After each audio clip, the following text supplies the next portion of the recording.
Okay, ಈ ಬಗ್ಗೆ ಮಾತನಾಡೋದಕ್ಕೆ ಕೇಂದ್ರ ಸಚಿವರಾದಂತಹ ಪ್ರಹ್ಲಾದ್ ಜೋಶಿ ಅವರು ನಮ್ಮ ಜೊತೆ ಸಂಪರ್ಕದಲ್ಲಿದ್ದಾರೆ. ಸರ್ ನಮಸ್ತೆ.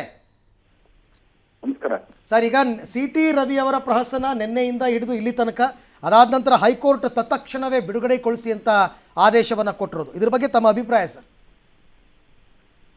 ಮೊದಲನೇದಾಗಿ ರಾಜ್ಯ ಸರ್ಕಾರ ಕಾಂಗ್ರೆಸ್ ಪಾರ್ಟಿ ಸಂವಿಧಾನವನ್ನ ಕಿಸೆಯಲ್ಲಿ ಇಟ್ಟುಕೊಂಡು ಅಡ್ಡಾಡ್ತಿದ್ದಾರೆ. ರಾಹುಲ್ ಗಾಂಧಿ, ಸೋನಿಯಾ ಗಾಂಧಿ, ಪ್ರಿಯಾಂಕಾ ವಾದ್ರಾ, ಇವರು ಮತ್ತು ಖರ್ಗೆ ಅವರು, ಇವರು ಮೊದಲು ಉತ್ತರ ಕೊಡಬೇಕು ಇದಕ್ಕೆ.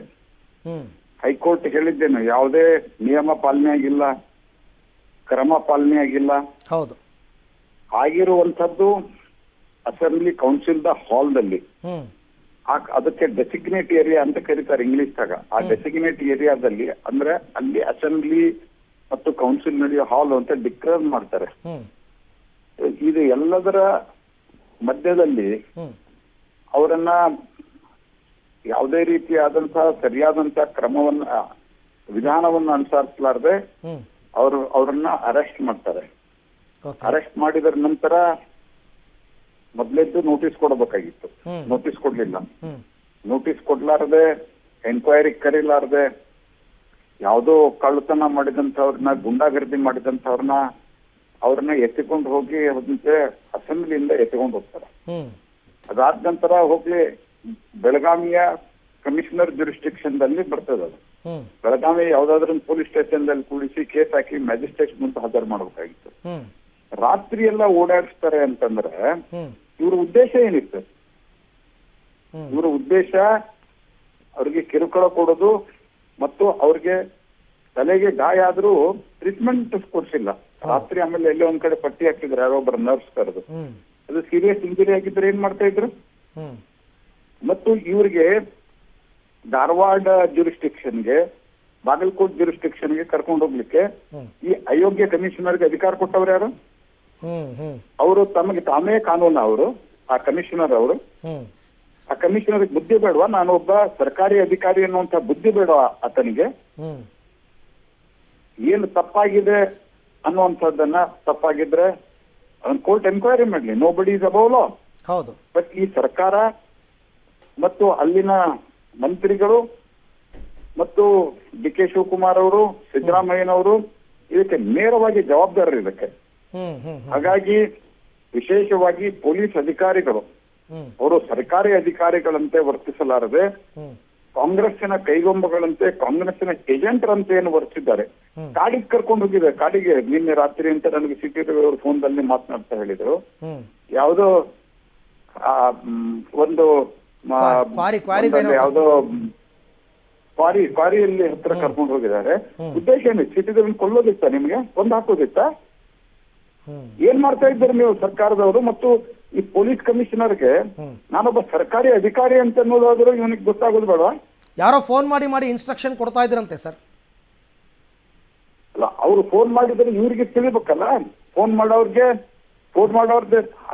ಅದು ನಾಳೆ ರೆಕಾರ್ಡದಲ್ಲಿ ಬರ್ತದೆ, ಅದು ಬರ್ತದೆ. ಆದ್ರೆ ಇವರೊಬ್ರು ಪೊಲೀಸ್ ಅಧಿಕಾರಿಯಾಗಿ, IPS ಅಧಿಕಾರಿಯಾಗಿ ಅಲ್ಲಿರುವ SP, DCP ಮತ್ತು ಅಲ್ಲಿರುವ ಕಮಿಷನರ್ ಇವರಿಗೆ ತಿಳಿಬೇಕಲ್ಲ. ಬೆಳಗಾವಿ ರೂರಲ್ ಜುರಿಸ್ಟಿಕ್ಷನ್ ದಲ್ಲಿ ಹೋಗಿದ್ದಾರೆ. ಯಾವ ಮೇಲೆ ಈತ ಕೇಳಿದ್ರೆ ಉತ್ತರ ಏನು? ಎಂಥ ನಾಚಿಗೇಡಿನ ಉತ್ತರ ರೀ. ಜನ ಸೇರೋದಕ್ಕೆ ಶುರು ಮಾಡಿದ್ರಂತೆ. ಅದಕ್ಕೆ ಒಂದ್ ಕಡೆಯಿಂದ ಇನ್ನೊಂದ್ ಕಡೆ ಇಡೀ ರಾತ್ರಿ ಎಲ್ಲ ಅಡ್ಡಾಡ್ಸಿದ್ರಂತೆ. ಎಷ್ಟು ಜನ ಸೇರಿದ್ರು? ಒಂದು 50 ಜನ ಸೇರಿರ್ಬೋದು, ಒಂದ್ ಕಡೆ 100 ಜನ ಸೇರಿರ್ಬೋದು. ವಿರೋಧ ಪಕ್ಷದ ನಾಯಕರನ್ನ ಒಳಗಡೆ ಬಿಡೋಲ್ಲ ಪೊಲೀಸ್ ಸ್ಟೇಷನ್ ದಲ್ಲಿ. ಆ ಕಮಿಷನರ್ ಬಂದು ಮಾತಾಡಿಸೋದಲ್ಲ ವಿರೋಧ ಪಕ್ಷದ ನಾಯಕರು. ಒಂದ್ ಕಾಲದಲ್ಲಿ ಹೋಮ್ ಮಿನಿಸ್ಟರ್ ಆದಂತವ್ರು ಅವ್ರನ್ನ ಮಾತಾಡಿಸೋದಿಲ್ಲ. ಪ್ರಜಾಪ್ರಭುತ್ವದ ಬಗ್ಗೆ ಮಾತಾಡ್ತೀರಿ ನೀವು, ಸಂವಿಧಾನದ ಬಗ್ಗೆ ಮಾತಾಡ್ತೀರಿ ನೀವು. ನಾನು ಇಷ್ಟೇ ಹೇಳಲಿಕ್ಕೆ ಬಯಸುದು, ಅಧಿಕಾರಿಗಳ ಬಗ್ಗೆ ಯಾರು ಈ ರೀತಿ ಎಲ್ಲಾ ಅಧಿಕಾರಿಗಳ ಬಗ್ಗೆ, ಎಲ್ಲಾ ಪೊಲೀಸ್ ಇಲಾಖೆ ಬಗ್ಗೆ ನಾವೇನೋ ನಮ್ದಿದೆಲ್ಲ. ಆದ್ರೆ ಈ ರೀತಿ ನಡ್ಕೊಂಡಂತ ಪೊಲೀಸ್ ಕಮಿಷನರು, ಅಲ್ಲಿದ್ದಂತ DCP ಇವರನ್ನ ನಾವು ಕೋರ್ಟ್ ನಲ್ಲಿ ಖಂಡಿತವಾಗಿ ನಿಲ್ಲಿಸ್ತೇವೆ. ಪ್ರೊಸೀಜರ್ ಮತ್ತು ಆ ವಿಧಾನ ಸೌಧದಲ್ಲಿ ಅಲ್ಲಿ ಒಳಗ್ ಬೆಳಕ್ ಬಂದು ಹಲ್ಲೆಗೆ ಪ್ರಯತ್ನ ಮಾಡಿದ್ದು ಅತ್ಯಂತ ಎಲ್ಲಾ ನಿಮ್ಮ ಚಾನಲ್ದಲ್ಲಿಯೂ ಸೇರಿದಂತೆ ಎಲ್ಲಾ ಚಾನಲ್ದಲ್ಲಿ ಬಂದಿದೆ. ಒಬ್ಬರನ್ನ ಅರೆಸ್ಟ್ ಮಾಡಿಲ್ಲ. ಈ ರೀತಿಯ ಪಕ್ಷಪಾತತನ ಒಬ್ಬ ಸರ್ಕಾರದ ಅಧಿಕಾರಿಯಾಗಿ ಒಂದು ಪಾರ್ಟಿಯ ಗುಲಾಮರಂತೆ ವರ್ತಿಸೋದು ಈ ಕಮಿಷನರ್. ಆತನ ಕೆಳಗಿರುವಂತಹ GCP, ಆತನ ಕೆಳಗಿರುವಂತಹ ACP, ಒಂದು ಗುಲಾಮಿತನಕ್ಕೆ ಒಂದು ಮಿತಿ ಇರಬೇಕಲ್ರಿ. CT ರವಿ ಅವರು ಹೇಳಿದ್ದಾರೋ ಇಲ್ಲೋ ಹೇಳಿದೆ ಅನ್ನುವಂತ ಏನು ಆರೋಪ ಇದೆ, ತನಿಖೆ ಆಗಲಿ. ಕೋರ್ಟ್ಗೆ ಯಾಕೆ ಪ್ರೊಡ್ಯೂಸ್ ಮಾಡಲಿಲ್ಲ? ಮೊದಲಿದ್ದು ಅರೆಸ್ಟ್ ಮಾಡಿದ ಪ್ರೊಸೀಜರ್ ತಪ್ಪಿದೆ. ಅದಾದ್ಮೇಲೆ ಕೋರ್ಟ್ಗೆ ಯಾಕೆ ಪ್ರೊಡ್ಯೂಸ್ ಮಾಡಲಿಲ್ಲ ನೀವು? ನಿನ್ನೆ ಇಡೀ ರಾತ್ರಿ ನೀವು ಎಷ್ಟೋ ಬಾರಿ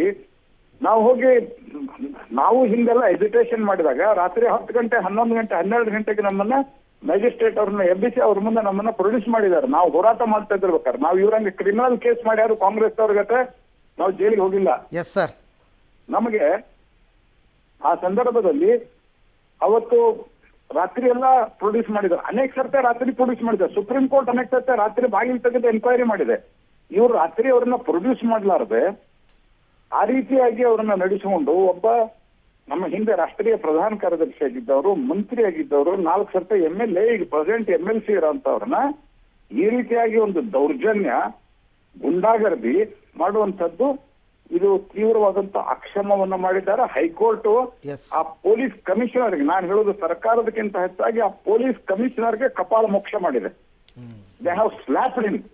ಆತನಿಗೆ ಏನಾದ್ರೂ ಸ್ವಲ್ಪ ಆದ್ರೂ ಮಾನ ಮರ್ಯಾದೆ ಇದ್ರೆ ಅವರು ತಕ್ಷಣ ಸಾರ್ವಜನಿಕವಾಗಿ ಕ್ಷಮೆ ಯಾಚಿಸ್ಬೇಕು. ಅವರು ಕೂಡ ರಾಜಕಾರಣಿಗಳು ಏನ್ ಮಾಡ್ತಾರೋ ಅದು ಬೇರೆ ವಿಷಯ. ಅದನ್ನು ನಾವು ಅದು ಕಾನೂನು ಪ್ರಕಾರ ಏನ್ ಕ್ರಮ ಕೈಗೊಳ್ಬೇಕು ಅವ್ರ ಮೇಲೆ ಕ್ರಮ ಕೈಗೊಳ್ತೀವಿ. ಈ ಪೊಲೀಸ್ ಕಮಿಷನರು ಮತ್ತು ಆತನ ಕೆಳಗಡೆ ಏನ್ ಕೆಲಸ ಮಾಡ್ತಾ ಇದ್ದಾರೆ ಅವರೆಲ್ಲರ ಮೇಲೂ ನಾವು ಕಟ್ಟುನಿಟ್ಟಾದಂತ ಕಾನೂನಿನ ಕ್ರಮವನ್ನು ತೆಗೆದುಕೊಳ್ತೇವೆ. ಮತ್ತು ಇದನ್ನ ಒಂದು ಎಕ್ಸಾಂಪಲರಿ ಆಗಿ ಅವರಿಗೆ ಕಾನೂನಿನ ಮೂಲಕ ನಾವೇನ್ ಪಾಠ ಕಲಿಸಬೇಕು ಆ ಪಾಠವನ್ನು ಕಲಿಸ್ತೇವೆ. Okay, thank you sir. Public TV ಜೊತೆ ಮಾತನಾಡಿದ್ದಕ್ಕೆ ಧನ್ಯವಾದ.